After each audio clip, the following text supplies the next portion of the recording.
we all face leadership challenges and we face team challenges. And here's what I firmly believe. They will never go away. Okay? No matter how good you get, you will always need to be a little bit better leader. No matter how far along you are as an owner, as a dentist, you will always have team turnover and team change. So you'll always be battling this whole thing. Or if you have the same team, you'll have team complacency. But what I do know is that if we fix fundamental flaws in our practice, some of that unhappiness and discontent goes away by winning. We've been misled to believe that dentistry, more specifically the dental business, has to be complicated. Dentistry can be simple, and dentistry should be simple. Welcome everybody to another episode of the Dentistry Made Simple podcast. I'm your host, T-Bone, and again, we are without Meredith because she has delivered a baby and is taking care of her baby, but she is back at work.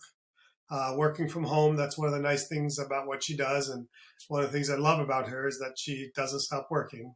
But we are giving her plenty of time and forcing her to take time away from us. But we're excited to have her back in full force here in the coming month or so.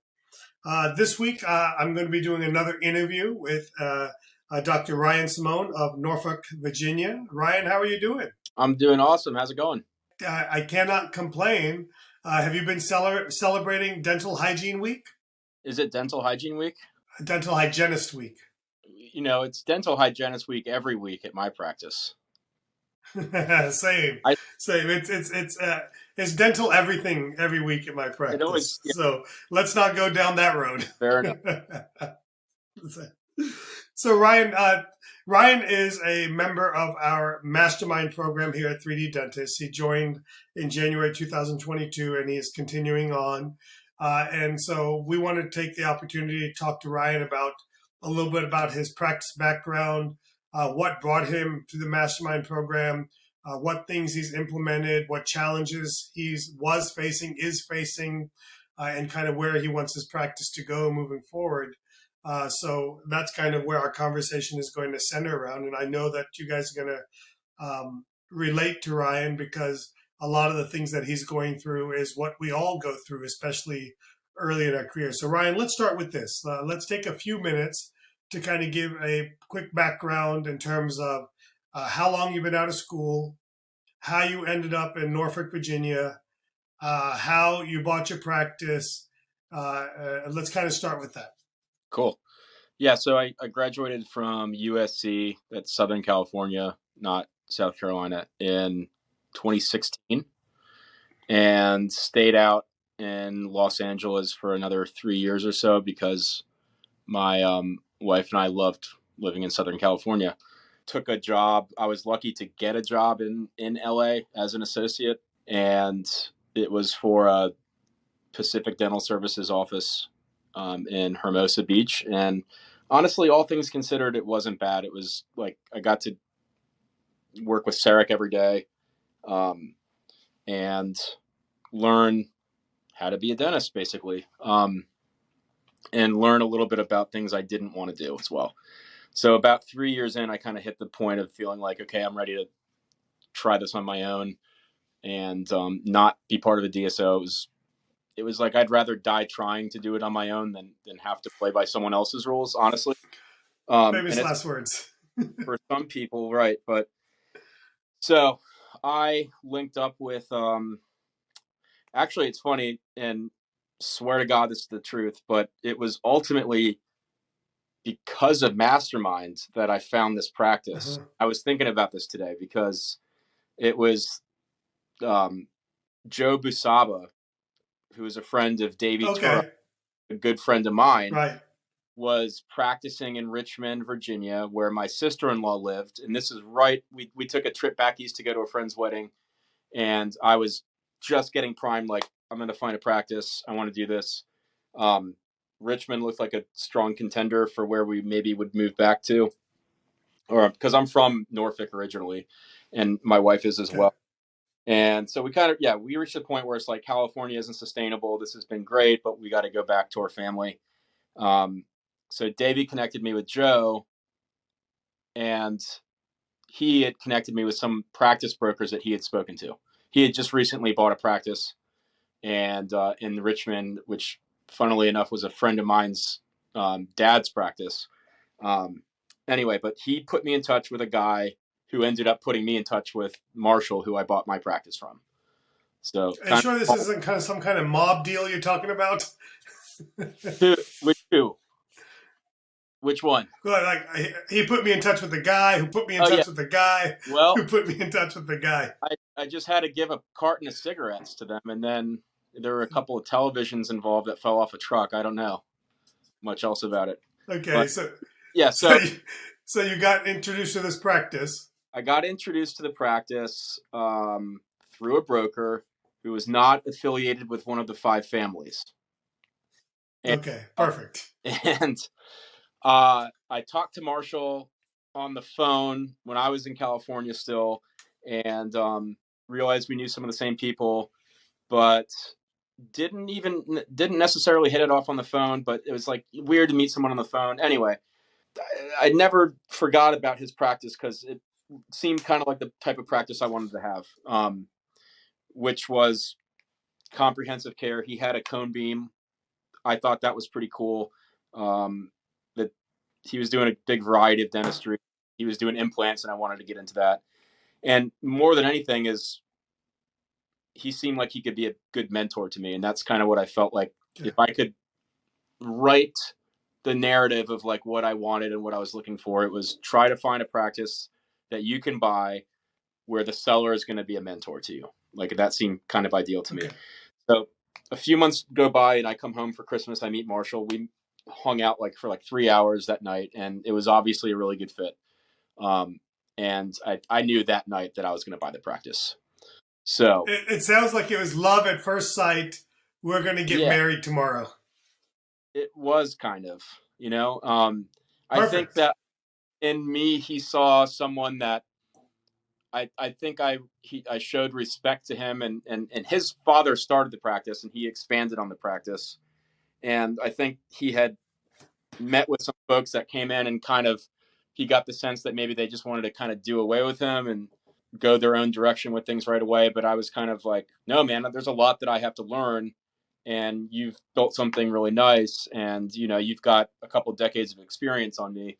I could afford to learn a thing or two from you, and I'm not going to push you out right away.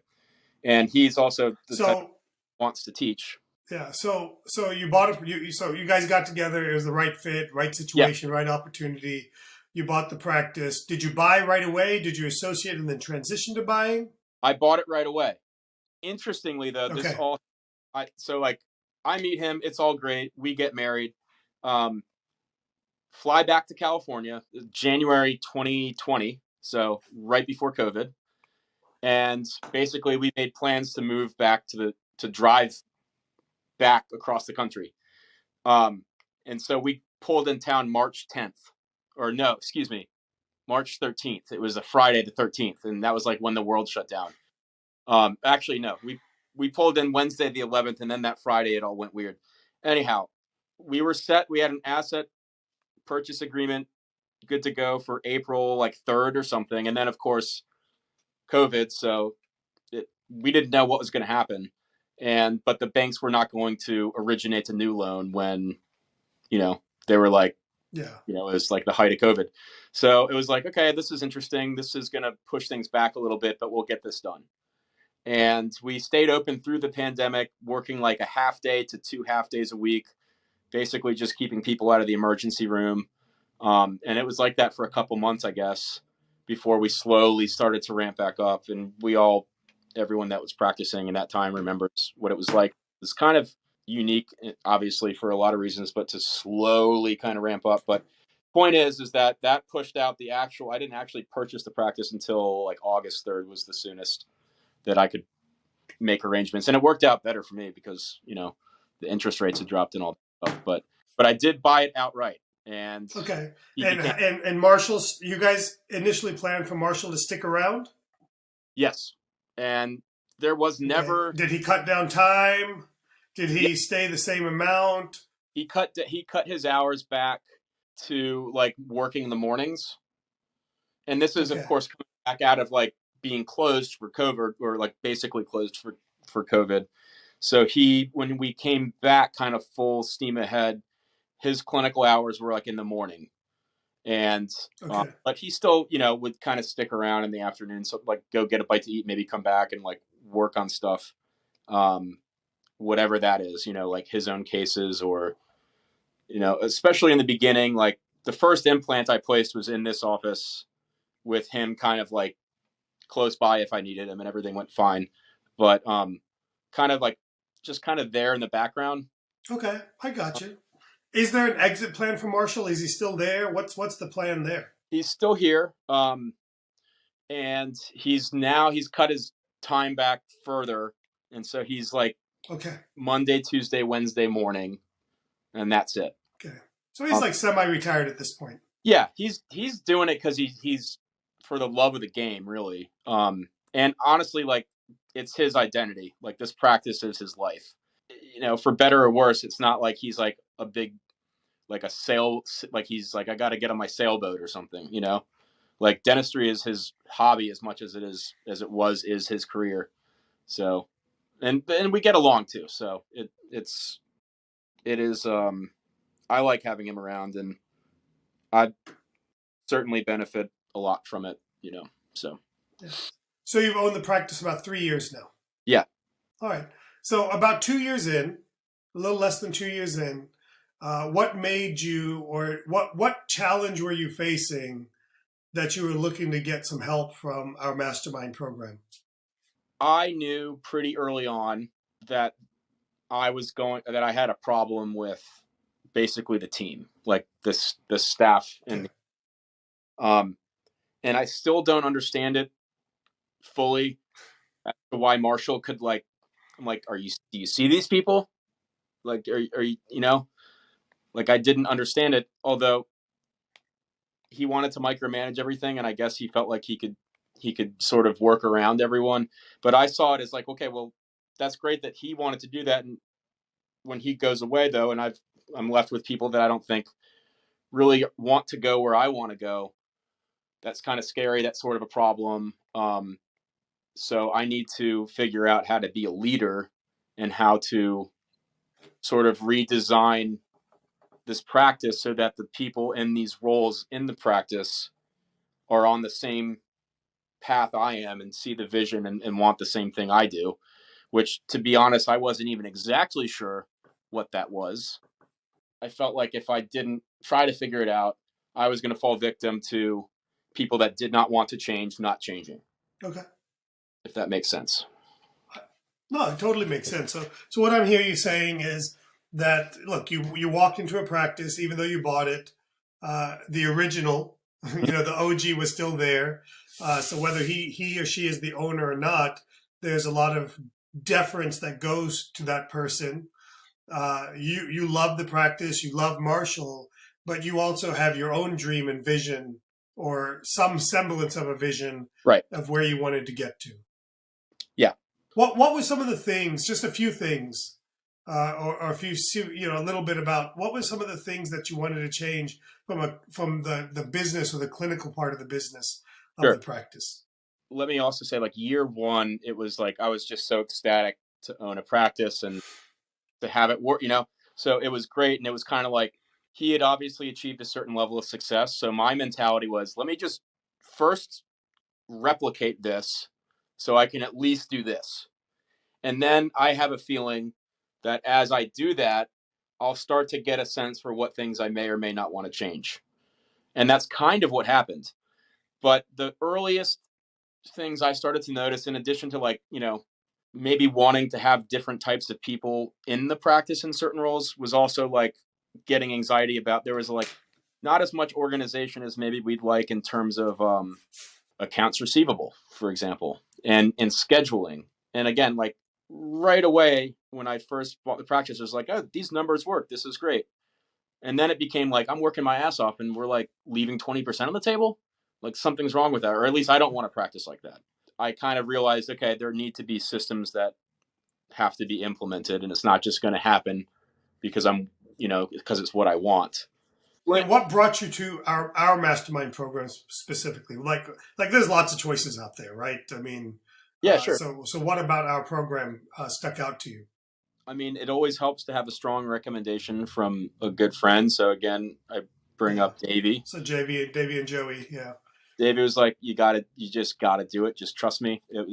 His words were, it was the best CE he had ever taken.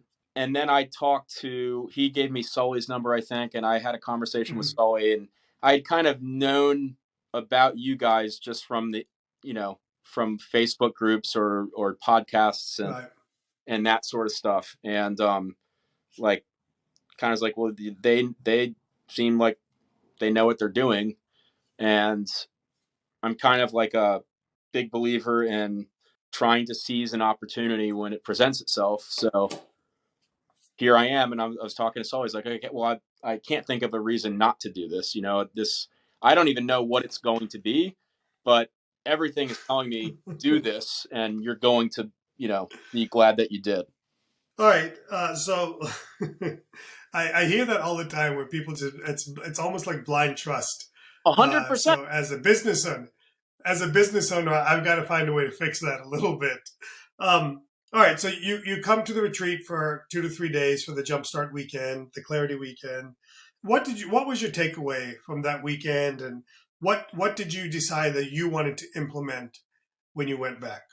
Perfect segue, because like I said, I remember driving down that night.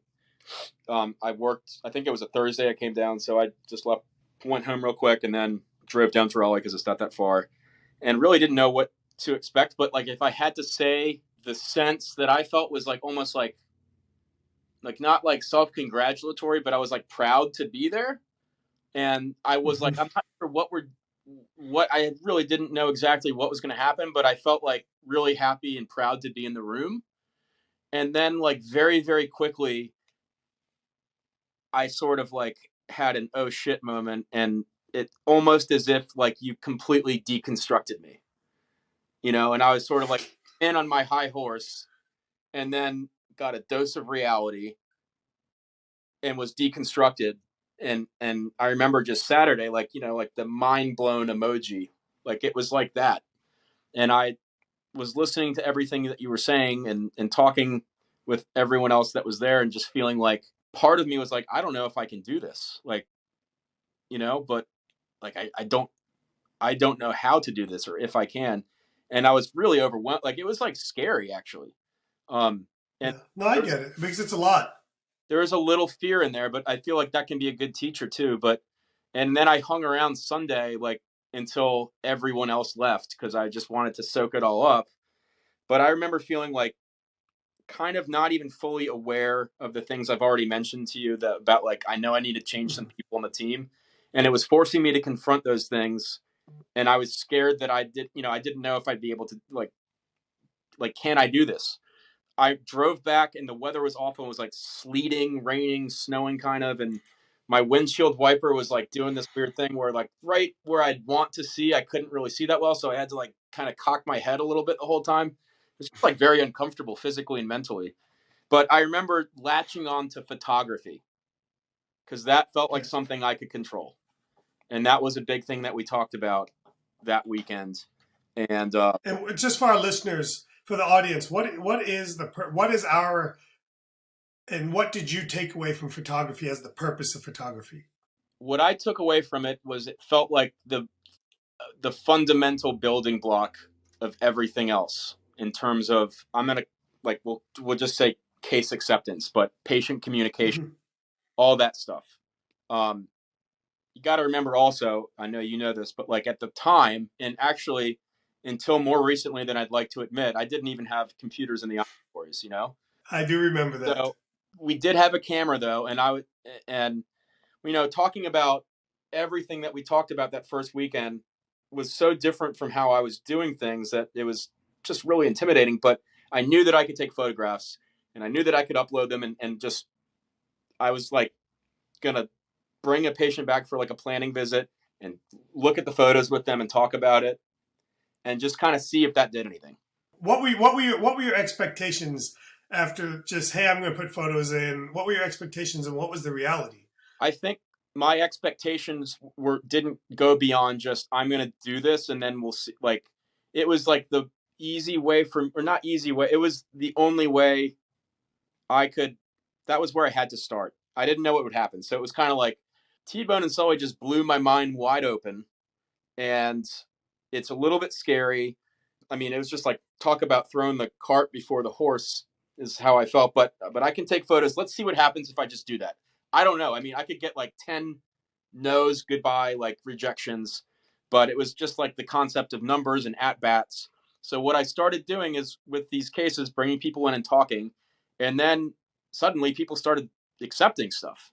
And these are the same patients that were already in your practice Yeah. that have been seeing Marshall for years. Yeah. It's not like you suddenly did marketing or anything like that. Yeah, no. It's not like you even had computers to show them all this stuff. Exactly. Yeah. There was a purity to it. It was just the pictures, like just putting pictures up and discussing things and letting them see, and then talking about like what treatment options are. Or what, I recommended. And then it was really just that simple. We had a consult room. There was a computer in the consult room. So I took photographs and put them up and discussed stuff, and people started accepting treatment, which then it became, okay, now I need financial arrangements.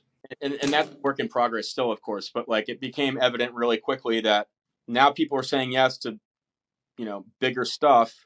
And I've got to, we got to keep this organized, both in terms of like how we sequence the treatment and also how they're paying for it. And so we had talked about this during the weekend, right? Yeah. And there was like this general like concept. There's like things like there's some themes or that keep coming up. Like one of them was like creating a new problem by solving another one, sort of.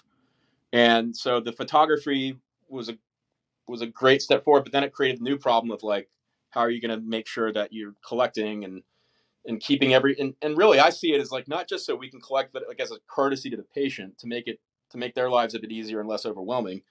And so then I had to just, basically copy your financial menu essentially and start using that. And then And what did you expect of that? Like, so let's back up for a second, because what were your expectations looking back on the weekend? Because we spent a lot of time emphasizing the financial menu. What did you think sitting in the audience? Like, these guys are crazy, not so crazy. And then what was the reality of actually putting it in place? I remember feeling like, I don't like the word menu, and I still don't really like the word menu, but like context in which you guys were discussing this stuff was like so far ahead of what I thought I'd be able to, I don't know, like, and this kind of, some of it in a weird way plays back to like when I was an associate in Hermosa Beach, where no one had dental problems. And it was very different from Norfolk, where there's more dentistry than could be done, working off an awful fee schedule and basically like getting pressure from a manager to like push people into getting crowns even if they don't need them or something. Like that was what I thought of when I thought of case acceptance, and it made me feel horrible and like I just hated everything about that. So when we were talking about case acceptance, part of that came back and made me cringe, because I thought like, oh no, I'm like, I have to go back there to that place where I'm like selling something to someone, right? But the photography broke that down, because it wasn't selling, like, again, different patient population. These patients need work. Yeah, the financial thing, when it was talked about that first weekend, was so foreign to me at that point that I don't know if I like it, like abstract, And then what has been the result of putting it in place? Well, okay, so the result of getting those like the photography and then the arrangements, then it became, okay, now where do I put these people? And so then it was like scheduling matters. And it's amazing. You're just going right down the list of how we do this. I know that, but like, it's exactly how it's gone. And I still feel like I'm this far into it, and that's a really, really good thing, because it's done wonders for the practice, made me a lot happier. And I only feel like I still have like this much to go. So it's very encouraging. And it's also very like scalable in a way, because it's the one thing begets the next. And then, it amplifies. Yeah, to kind of put it in kind of to summarize what Ryan's saying is our concept is you got to create the problem before you can solve the problem. Okay. And the challenge most dentists face is they don't have a case acceptance problem because they fix broken teeth. And when you fix one tooth at a time that is broken, case acceptance is high. And when you fix one tooth at a time, you need 30-minute to 1 hour appointments to fix everything. So scheduling is terribly easy. But then what happens is when you start showing people pictures, they start saying, why do I only want to fix that? Patients on their own start saying, I don't want to fix that one. I want to fix all of this. And then when they say that, then they're like, well, now this is more than a few $100s. And so then the patients say, well, I want to do this, but I can't quite afford to do this. And so that's where the financial menu comes in place, is to help people know what their options are to afford it. But then the problem comes in is they say, hey, I want to do all this dentistry, and it's no longer a 30-minute or a 1 hour visit. Now it's a 2, 3, 4 hour visit, and your schedule for how many of years Marshall had owned the practice was built on 30-minute to 1 hour blocks or appointments. And now you're suddenly doing things that are 2 hours, 3 hours, 4 hours long. And you're like, where the heck do we put all these people? And so that's kind of, you got to create the problem before you can solve the problem. And I'm always a firm believer that photography is the linchpin in all of this to get the problem started. Because when you show people what's possible, most people want to do it all. It's time, fear, and money that gets in the way. And so that's the next set of things that we solve.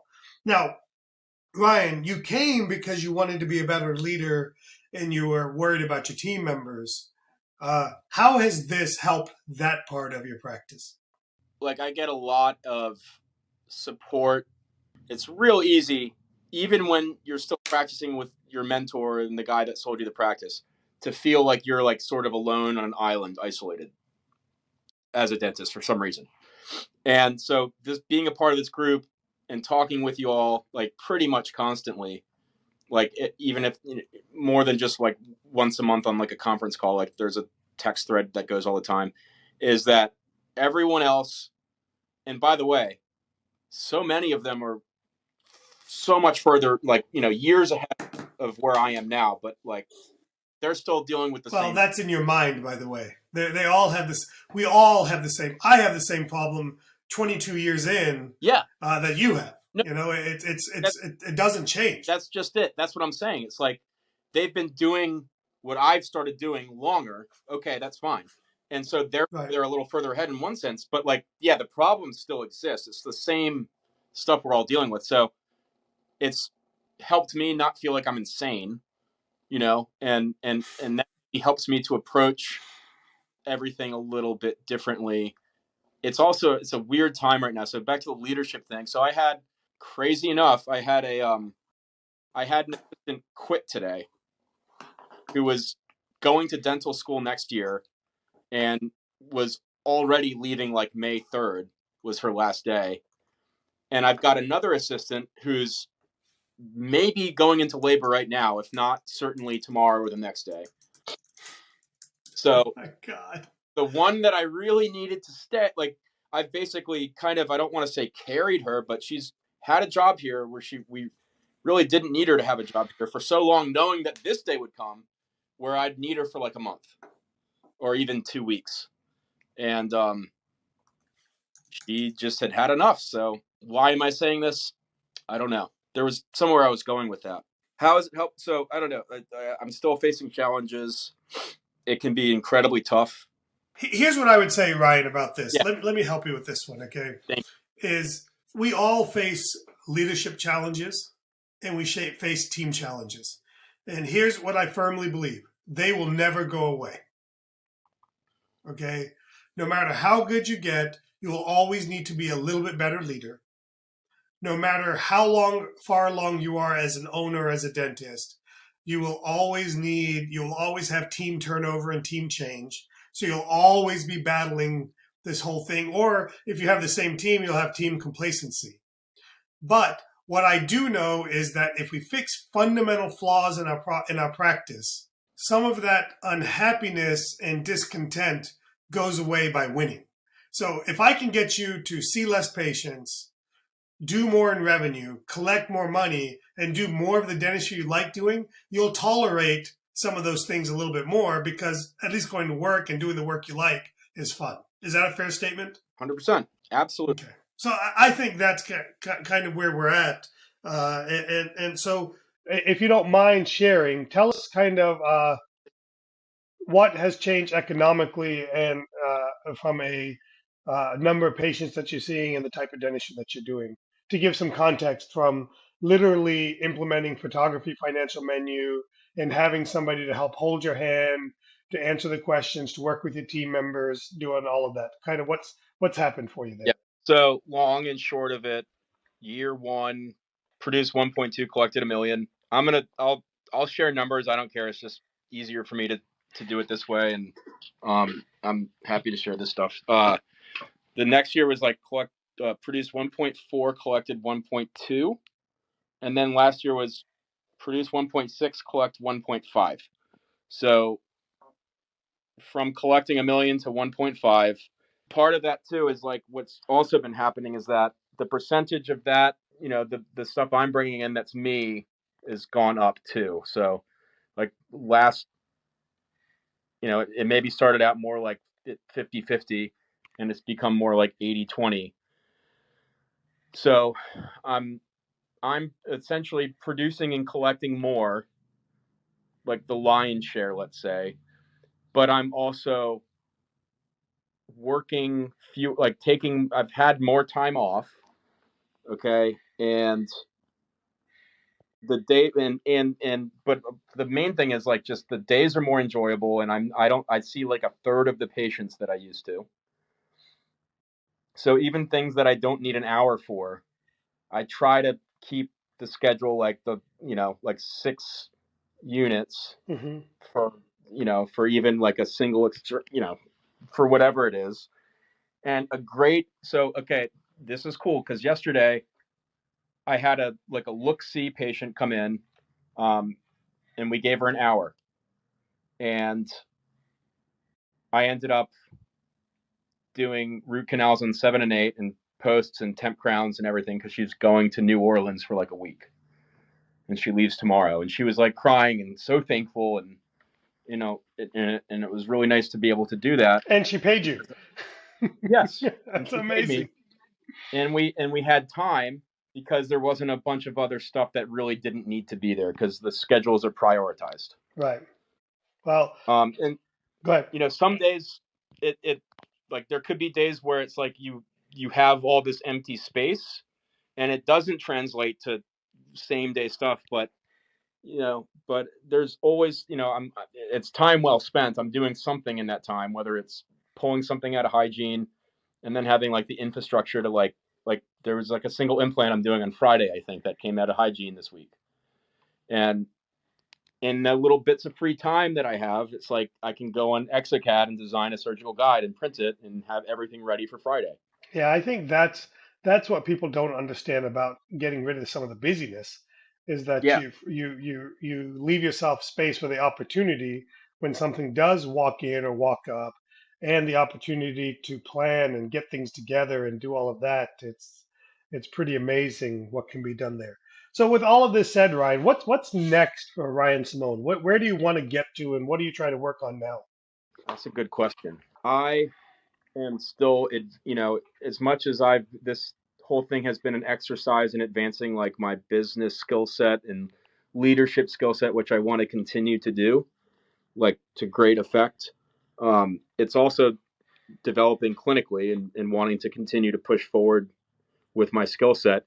And I love dentistry, and I want to be able to offer the best dentistry that can be offered to the best of my ability. So I've been spending a lot of time advancing my skill set, and this kind of plays into the other stuff we talked about, where it's like photography turns into financial arrangements, into scheduling, and now it's turning into like sedation and the need to sedate people more. So I just got certified for oral sedation, and I'm implementing that now. So probably the trend will continue to do something with like, I hate to say like bigger cases. It sounds reductive, or it sounds like a pissing contest. I don't mean it like that. To me, it's like more like seeing the dentistry, knowing how to solve the problem, and then being able to execute it and do a really good job. So more of that. Um, at some point in the near future, I'm part of my riddle to solve is like, what is this practice going to look like in a year? Because, or 6 months or 18 months, because Marshall won't be here forever. And I love him to death and I want him to stay as long as he wants to stay, but it's not going to be forever. So that's why I've started focusing on some metrics like, well, how much of the monthly production is from me and how much is it from him? And if he were to say tomorrow that he's just done, then am I going to be able to keep things going until I can find an associate and grow the practice that way? That's been another thrust for me to continue to grow and to make sure that business wise we're sound is that, I, at the end of the day, I bought like a 2-guy practice, but, can I set things up in a way that I can have the business continue to perform as I need it to, even if it just comes down to just being me for a period of time? We're here with you through that transition. We've done that a few times, and Yeah. and the key is, for me, the key is we should always be growing. We should not be growing by just doing more of the same. I would argue that the growth comes from you changing what you're doing, and then giving away what you were once doing to the next person. So it's not necessarily doubling the size of the physical size of the practice, but doubling the revenue of the practice, and Right. then continuing to go. And what's amazing to me, Ryan, in all of this is those four fundamentals that we focused on: diagnosis, communication, financial menu, firm financial arrangements, and scheduling are the same things I work on 22 years into practice. And what I would tell everybody in listening to this is it sounds terribly easy what we're talking about, because we talk about it all the time on the podcast, and people always say, "Well, I'm doing that, I'm doing that, I'm doing that." But the truth is we're not really doing it. We're not implementing it at at the right level, or at a high level, or at a complete level, or at a scalable level with our team on board.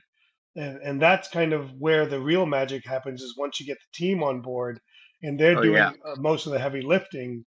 And that's where a group like the mastermind, or the monthly accountability calls, or the monthly individual coaching calls, or just the group part of it is so amazing, is because it kind of helps everybody stay on track and stay in motion.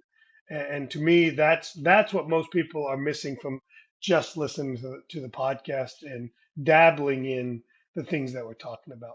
One of the most profound moments for me in this whole journey was taking my taking one of my assistants to the 3D printing course, is as it were. Hmm. As it were is such a weird saying, but like that's what you would say there. But it's still, it just seems weird to say. But anyway, as it were, it was a 3D printing course at Sully's office, and I came a day early.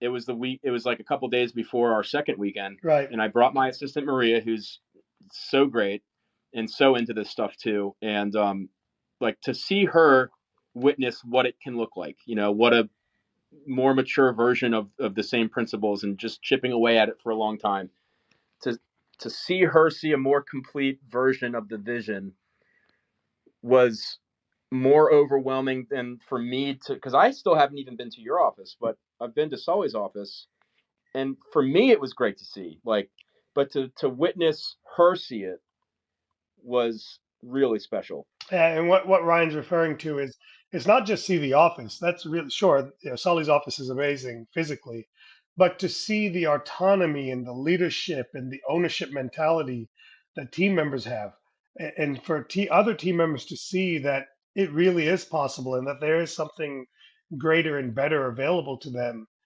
To me, that's part of the magic of all of this. Yeah, so I mean, that's also part of like where I want my future to lie, is like really continuing to develop a team, and I'm on my way. And since the time I started, I've replaced some people with some people that are a much better fit that I'm so excited about, and I'm so happy to be on this journey with. And I want to just double down on that, and you know have it be a place where even in today's insane market, hopefully people are coming to knock on my door and want to work here, because it's obvious what like a great culture it is.